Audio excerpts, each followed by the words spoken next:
Maggiore giustizia si abbia a consegnare alla comunità di Cividale. Tutto pronto a Cividale del Friuli per il ritorno del Patriarca. Fa il suo ingresso a Cividale proprio nel 1366. Si tratta di un evento di grande prestigio per la città. Tutta la comunità darà lustro all'avvenimento con onori fastosi.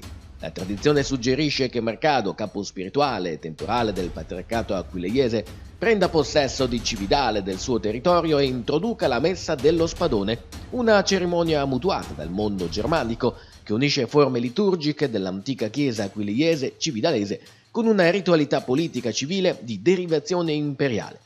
Il programma della giornata prevede alle ore 10:30 la solenne messa detta dello Spadone nella Basilica di Santa Maria Assunta, nel Duomo di Cividale. Alle 11:30 la rievocazione storica, invece in costume, dell'entrata del Patriarca, che è avvenuta a Cividale, come detto, nel 1366.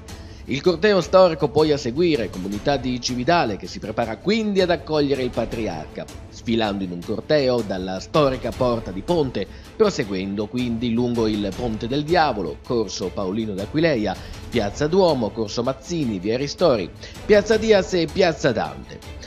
E Mercado von Rander entrerà a Cividale dalla Porta San Pietro e accompagnato da ministeriali maggiori a cavallo, proseguendo lungo via Silvio Pellico, piazza Foro Giulio Cesare, largo Boiani e Piazza Duomo.